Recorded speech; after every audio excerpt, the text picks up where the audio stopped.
Hi everyone. So the rest of the microbial control lecture is divided into two parts. The first part, we're going to talk about the physical ways that we control microorganisms. Well, how do we alter the environment to affect the growth of microbes? And then the second part, we're going to talk about various chemicals used to control microbial growth. So the first physical control I want to talk about was temperature. And most of us are familiar with the idea that high temperature is a really effective way to control the growth of microorganisms.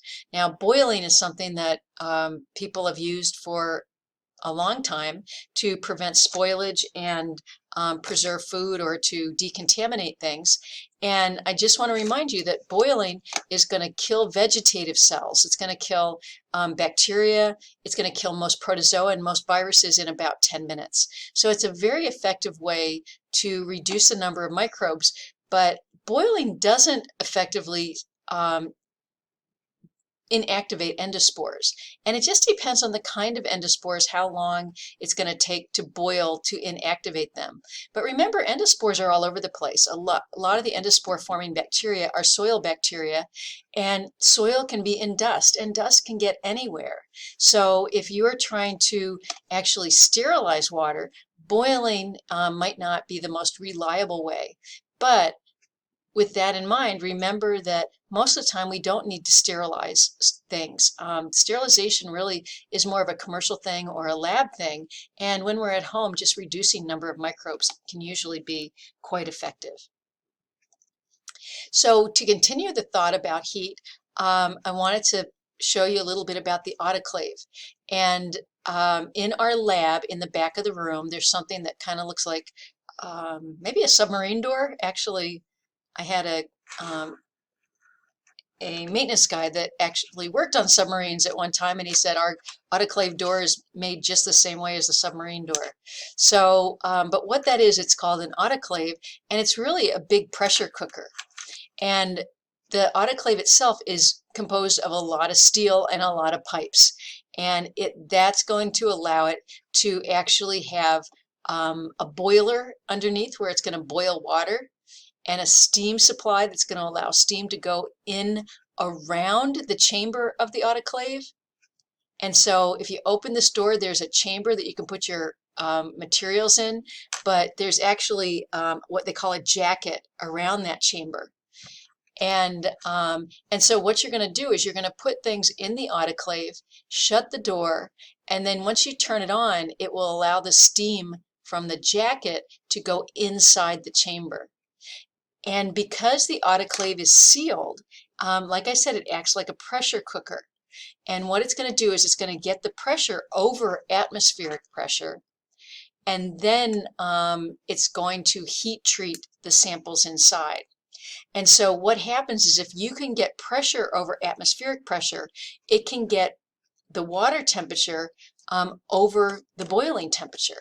So no matter how long you boil water, it's never going to get above 100 degrees Celsius. But if you can put it under pressure, you can get it higher. So in fact, I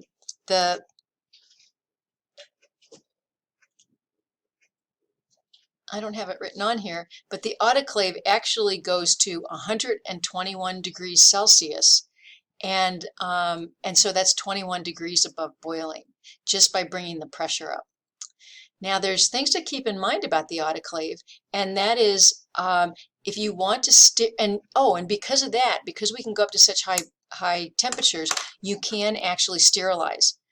Most of the media that I use in the laboratory, most people use in microbiology laboratories, is sterilized using an autoclave.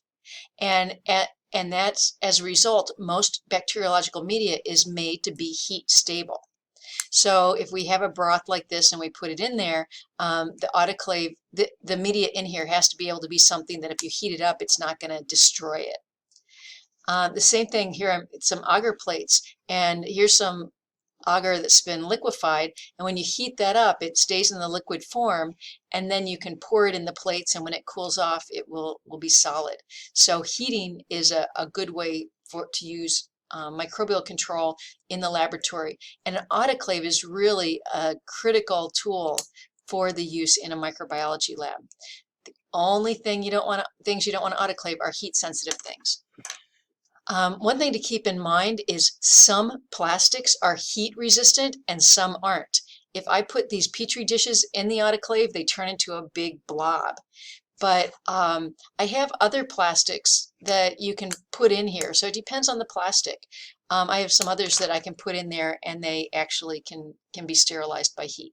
So you have to learn what kind of plastic. Polypropylene is good for autoclaves. Polystyrene is not good. Another way that we use heat is using what we call pasteurization. So it says, describe the circumstances under which pasteurization and UHT, which is ultra high temperature pasteurization, are used and the expected outcome. So pasteurization, as you might suspect, was developed by Louis Pasteur and in the golden age of microbiology. And this process was named after him. And so, in fact, he developed it when he was studying how cells ferment, or the mechanism of fermentation, the event that started the golden age of microbiology. And what he did is, remember we said when well, we started with beet juice, but whatever, grape juice or beet juice or whatever, if it got bacteria in it, it soured, it turned into vinegar. And so what he did is he pasteurized, or he heated the grape juice or the beet juice or whatever to reduce the number of microbes in there. Now, if he actually heated it up enough to boil or to sterilize, the grape juice might not be in very good condition. In fact, we're familiar with the concept of pasteurized milk. And so if you take milk and you boil it to try to approach sterilization, the milk isn't going to be desirable to eat. It's going to be lumpy. Proteins are going to denature. So pasteurization is actually just a moderate heating. It's not boiling. So when the original form of pasteurizing is what we call batch pasteurization.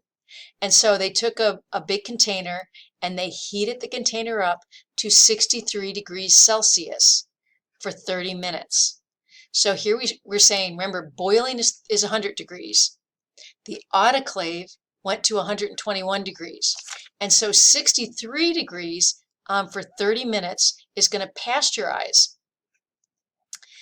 Just to give you an idea, 63 is pretty hot. If I put my hand in that big batch of milk, I'd be like, ow, that hurt. And I'd probably get a nice red hand.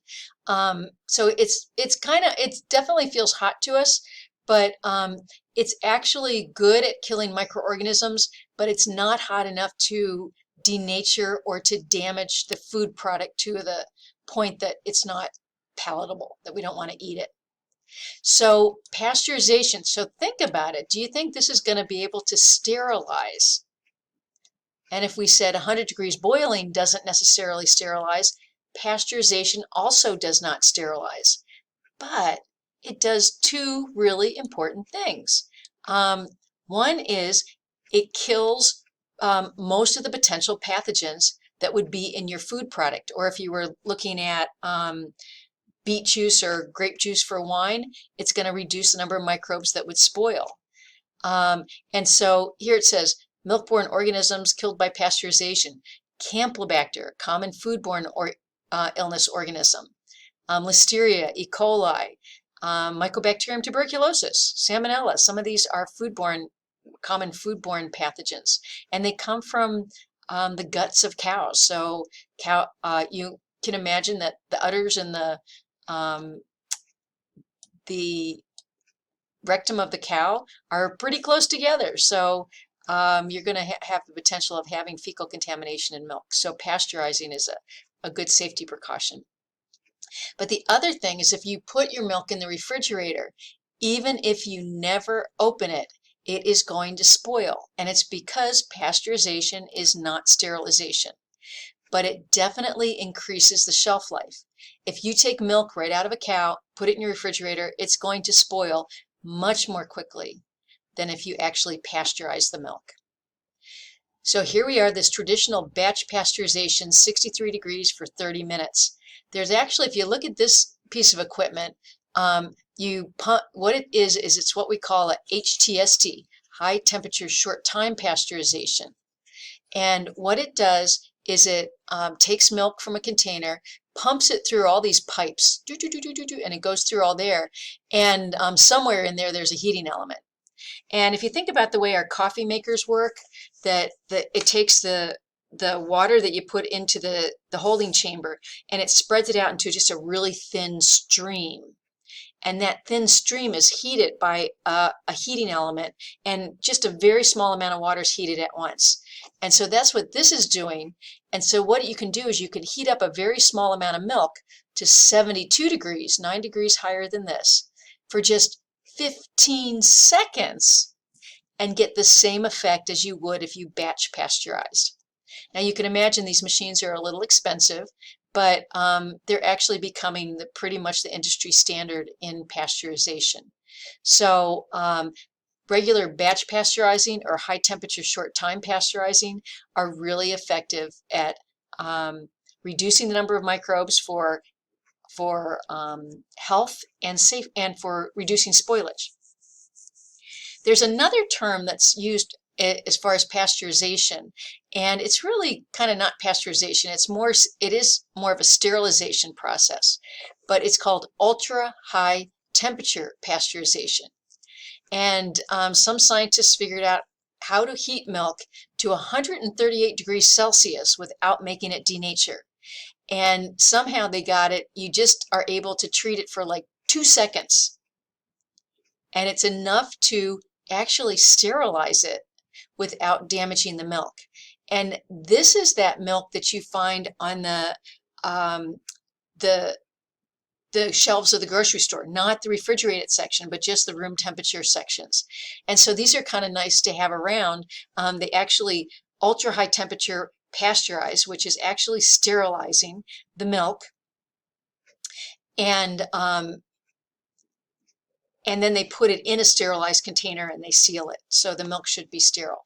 Pasteurization, traditional pasteurization, is not sterilization. Just this is the exception, this ultra high temperature pasteurization. So it's something that we do to preserve food quality but reduce microbes. I've got a little bit more on heat right here, and this is something we've done in lab a lot, where we are flaming. And flaming means burning microbes off the surface of something. And the thing that you've been flaming all semester is your inoculating loop. And remember, now think about, does that sterilize? Does it kill endospores? Yeah, it does. Otherwise, we wouldn't be able to transfer endospores using our inoculating loops. They'd be permanently contaminated. Turns out that no living things can survive being burned up. And when I use this word flaming, I typically mean burning something off the surface, and the word incineration means burning up the object itself. And so I don't know how common it is, but I know we used to do a lot of hospital waste used to get incinerated. Like a lot of those paper lab coats and things like that would be incinerated, would be burned up. So again, that's able to sterilize. We're used to using Bunsen burners in the lab. There actually are these also. This tool is where you can actually take, it's called a bacteriocinator, where it actually heats up. So this is all hot, and then it's electric, and you can take your inoculating loop and just put it inside here, and that will heat it up. So if you don't have a gas hookup, you can use this. But these are still pretty common. Okay, so depending on how we use it, heat can be used to reduce number of microbes, or it can be used to sterilize. So what about cold temperature? And remember, when we looked at this, we looked at a graph like this that was related to enzyme activity. And we were looking at enzyme activity versus temperature.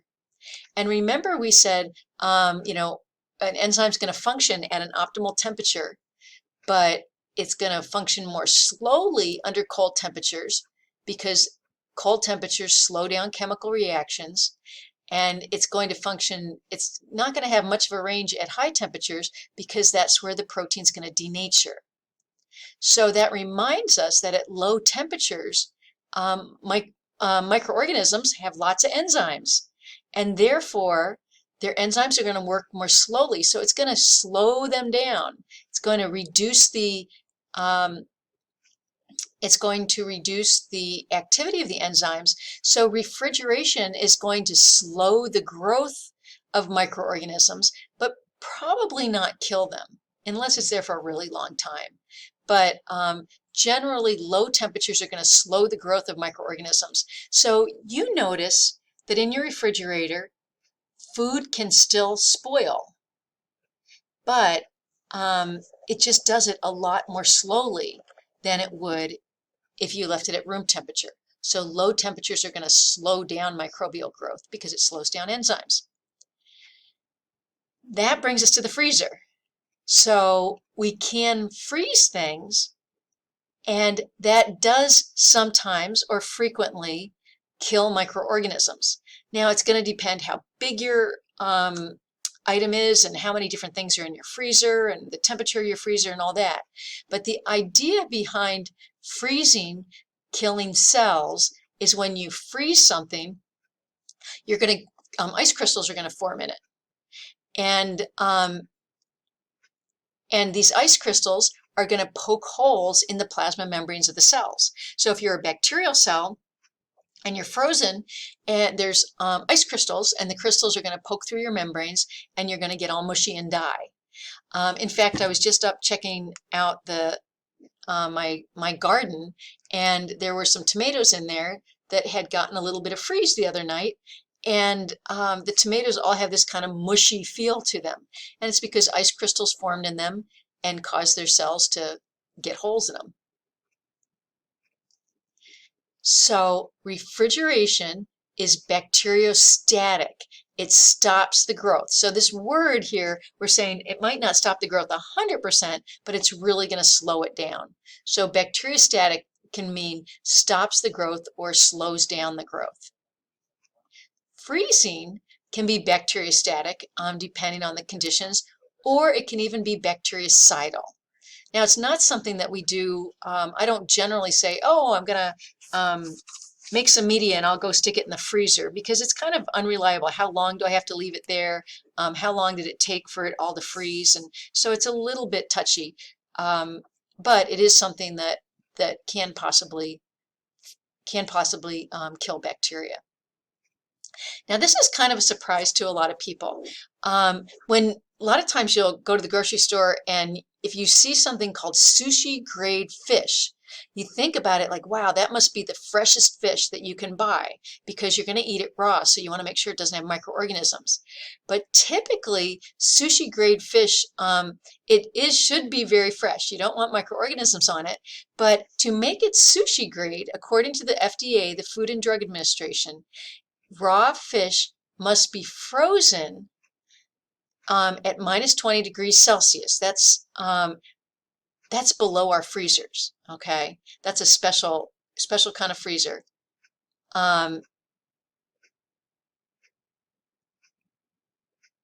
For 7 days. Here we go. Raw fish for sushi must be frozen at minus 20 for 7 days, or minus 37 for 15 hours. So these are special kinds of freezers. And the idea behind that is there are some common parasites that you might find in fish, and we know that these conditions will create crystals in that fish and kill those parasites. So your raw sushi, a lot of people think it's never been frozen, it's always been fresh. You don't want to eat fish that, has been traveling for days to get to you and has always been fresh, fresh, that you're not going to cook. So this has been frozen before you eat it, and that's a good thing because it can reduce the number of microbes.